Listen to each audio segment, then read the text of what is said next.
Hi and welcome to my channel and welcome back to the creative mindset of a digital entrepreneur. This is episode 4 and today we're diving into something that separates those who stay stuck from those who rise, the power of reframing. Because if you're building a digital business, you already know obstacles are part of the terrain. But what if the way you see those obstacles is the very thing determining your success? Today is the power of reframing and turning obstacles into opportunities. If you don't know me, my name is Adina. I'm a digital business coach, entrepreneur and software developer, and I teach you how to build profitable digital product businesses that give you freedom, flexibility and financial growth. So let's talk about it. The hidden gift of resistance. So every digital entrepreneur hits resistance at some point. Resistance such as low sales, creative blocks, algorithm changes, burnout, self-doubt. I've been through everything. I've been through the self-doubt. I've had the creative blocks, which are actually imaginary, because if you're someone who stretches your creative muscle, your creative brain, you don't really have creative blocks. Creative blocks are often a way for you to just procrastinate and not get work done. And usually they're disguised in this feeling of demotivation.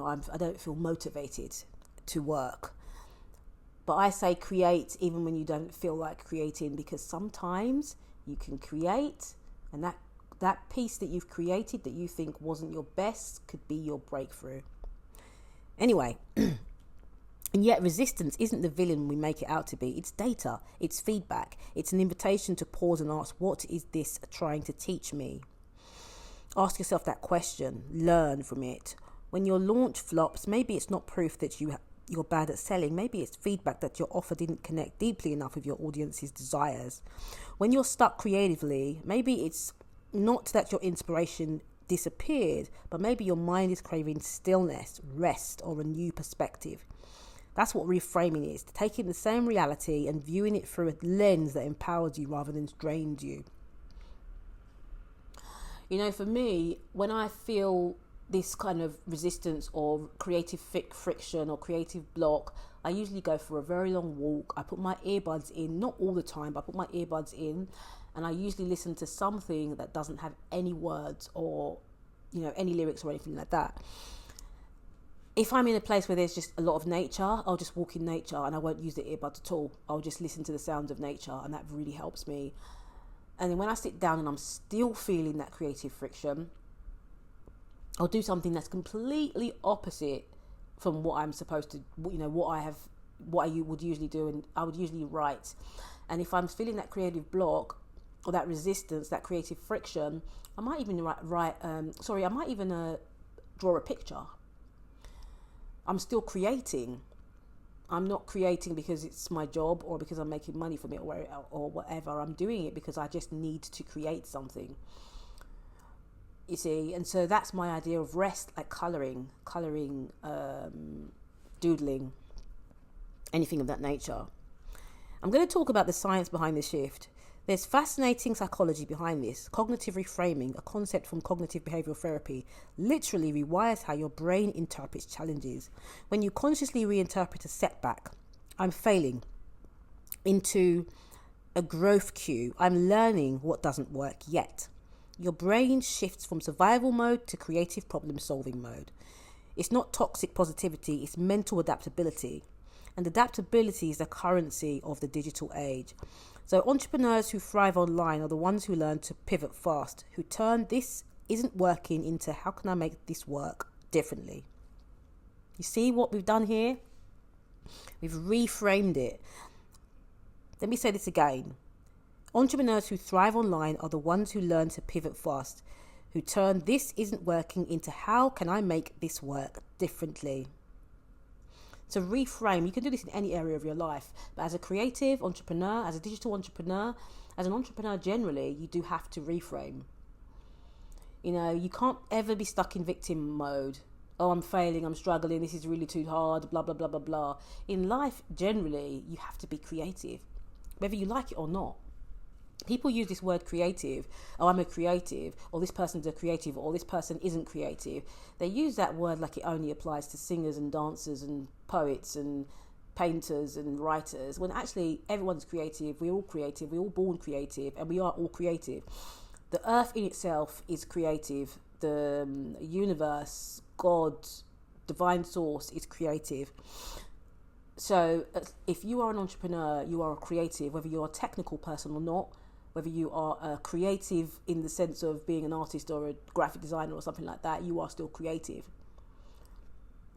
On a daily basis, you probably create something, whether that be creating a meal, whether it be creating some story in your mind that you're going to tell your boss. You're creating something. And also, in life, we have to problem solve. As adults, we are basically problem solving all the time. The reframing practice. Let's ground this in the digital business world. Say your content isn't performing. Instead of spiraling into the algorithm hates me, reframe it to this is a chance to experiment. What message actually makes people feel seen? Or if your sales are slow, maybe my audience isn't ready for this offer yet. How can I meet them where they are and guide them towards readiness? You see how the energy changes? You see how we've reframed this differently. Reframing moves you out of emotional reactivity and into creative strategy. You can use this in your everyday life, even in your relationships. You reframe things. For example, I remember back in the day when I used to get really anxious when I was in a relationship with somebody and they didn't text me back. After like 3 hours, they've ignored me. And I'm like, what's going on? Why? And I start making up all these stories in my head as to what's going on. And one day this was an older lady, she said to me, why don't you just reframe it? Instead of being all anxious about what's going on, why don't you just say, okay, that person's probably busy doing something else, or their phone died, or they fell asleep because they're so tired after work. Often people don't deliberately ignore you unless they just don't want to talk to you at all. Like they might be deciding they don't want to have anything to do with you. But 99% of the time, that's not the case. And deep down in your gut, you would know if it was the case, you see. And so even with things like content not performing well, sales low and things like that, deep down you know the answer. But sometimes it's almost a relief when something goes wrong. For some digital entrepreneurs, or some entrepreneurs generally, sometimes it feels like it's a relief when something goes wrong, because it gives you a chance to just give up and quit and say it didn't work. Let me just go back to my 9 to 5 because it's not working. And so it allows you to go back to your comfort zone, because when you step outside your comfort zone, naturally your mind, your brain, your subconscious mind, your conscious mind, your body, everything resists that. Especially if you've been working a 9 to 5 and you want to get out of that and you want to go into entrepreneurship, you're going to resist it naturally. So sometimes it's a relief when things go wrong. And so instead of you to try and reframe that, instead you look at it from the victim, you sort of go into it with victim mindset, victim mentality.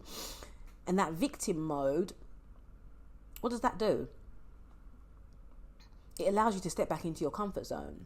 But reframing it is actually more uncomfortable because you're not used to it. You're not used to reframing something and saying, actually, instead of I'm failing, here's an opportunity for me to actually play, have fun, experiment, do different things.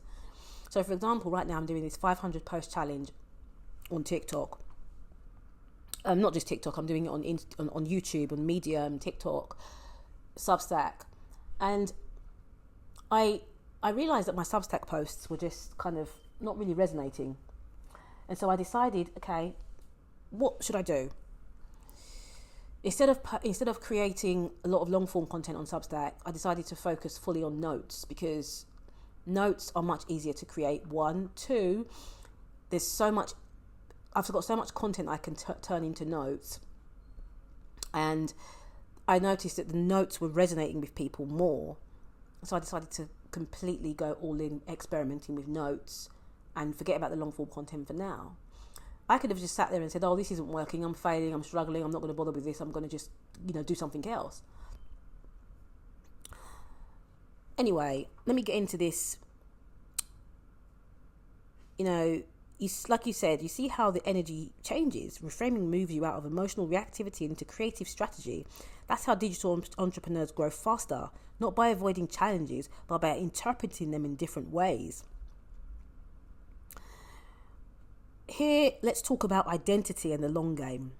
At the core, Reframing is identity work. When you start seeing yourself not as someone who's trying to succeed, but as someone who's evolving into success, your entire approach shifts. And you stop making temporary setbacks personally. You stop taking temporary setbacks personally. You start seeing every failure as part of your transformation, not proof that you don't belong, but evidence that you're in the process of becoming. That's the mindset that turns an average creator into a long-term entrepreneur. So here, let's just reflect on this. So here's your reframe challenge for the week. Take one thing that's been frustrating you in your business, a slow month, low engagement, a tough client, and write down 3 new meanings that it could hold. You'll be surprised at how quickly your emotional state, your ideas, and your energy shift when you stop seeing life as happening to you and you start seeing it as happening for you. This is where creativity and strategy meet inside your perception. Okay. If this episode resonated with you, and I hope it did, I'd love to help you reframe and rebuild your business model into something that works for you. I would like to invite you to book a strategy call with me to learn how to build your VIP offer and create a digital business that feels aligned, abundant, and deeply impactful. You can find the link in the description below. So I've got a couple of links. I'm going to leave a link for my strategy call that I can talk to you about building your digital product business. And secondly, I'm going to leave a link for my VIP day. VIP day is where we create all the setup. We pull everything together to build your digital product business from the ground up, just in one day. Next week,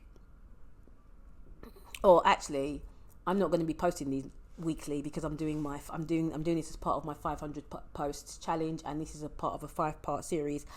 I'm posting this next piece tomorrow.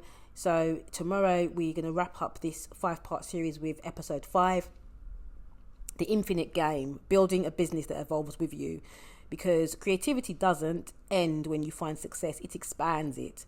Until then, keep reframing, keep creating, and keep building the life that reflects your highest vision. I'd love to see you again in my next episode of this digital entrepreneur podcast journey, and come back to my podcast, which is Get Your Mind Right podcast. And I'd love to see you again soon. Take care. Bye.